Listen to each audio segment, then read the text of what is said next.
হয়, আৰক্ষীৰ ফালৰ পৰা তেওঁলোকৰ ওপৰত কেছ লোৱা হৈছে। আমি তেওঁলোকৰ ওপৰত কেছ ৰেজিষ্টাৰ কৰিছোঁ। কালি গম পাইছে দুগৰাকী যুৱতীয়ে সুৰামুক্ত অৱস্থাত পিকনিক প্লেচ যিটো আমাৰ ইয়াত আছে চৌকীঘাটৰ দলঙৰ ওচৰত সুৰাসক্ত অৱস্থাত আমি পুলিচৰ টীমে তেওঁলোকক পাইছিলে। তাৰপিছত তেওঁলোকক থানালৈ অনা অৱস্থাত তেওঁলোকে পুলিচক দলৰ ওপৰত আক্ৰমণ কৰিছিলে। পৰৱৰ্তী থানাৰ ভিতৰতো আপোনালোকে ভিডিঅ'খিনি পাইছে চাগে নিশ্চয়।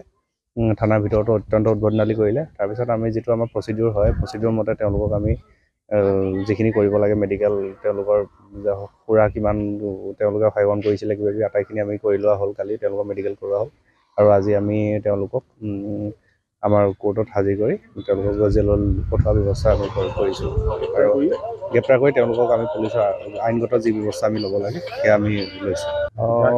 হ'ব পাৰে আগতেও যিগৰাকী ছোৱালী লালমাটি আউটপোষ্ট আণ্ডাৰত যিগৰাকী ছোৱালী আমি পাইছোঁ, তাই আগতেও থানাত তেওঁৰ ওপৰত কেইবাবাৰো তেওঁ থানাত গৈছে তেওঁ এনেকুৱা উদ্ভণ্ডালিৰ বাবে। গতিকে শিৱানী দাস আৰু গতিকে হ'ব পাৰে তেওঁলোক ড্ৰাগছ আসক্ত হ'ব পাৰে।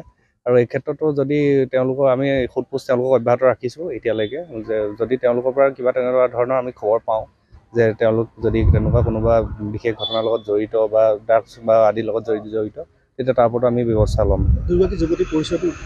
দুগৰাকী যুৱতীৰ পৰিচয় পাইছোঁ। এগৰাকী আমাৰ শোণিতপুৰ জিলাৰ তেজপুৰ পুলিচ ষ্টেচনৰ আণ্ডাৰত লালমাটি আউটপোষ্টৰ আণ্ডাৰত ঘৰ আৰু আনগৰাকী লখিমপুৰৰ নাৰায়ণপুৰত ঘৰ নাৰায়ণপুৰ খলিয়ামাৰী। আৰু দুয়োগৰাকী যুৱতী কালি পিকনিক যিহেতু এইটো পিকনিক ছিজন এতিয়া আৰম্ভ হৈছে গতিকে পিকনিকৰ হেৰি লৈ পেলানি আলম লৈ পেলানি তেওঁলোকে সুৰাসক্ত অৱস্থাত অত্যন্ত উদ্ভণ্ডালি কৰিছিলে। সেইখিনিতো আপোনালোকে নামকেইটা আমি পাইছোঁ, সেইখিনি আমি পৰৱৰ্তী সময়ত ৰাজহুৱা আৰু লগত আমি সেয়া আমি তদন্ত অব্যাহত ৰাখিছোঁ।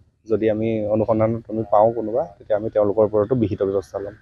আৰক্ষীৰ ওপৰত যিহেতু তেওঁলোকে হাত উঠাইছে গতিকে আইনগতভাৱে আমি যি ব্যৱস্থা ল'ব লাগে শোণিতপুৰ জিলা আৰক্ষী প্ৰশাসনৰ তৰফৰ পৰা আমি সেয়া ল'ম।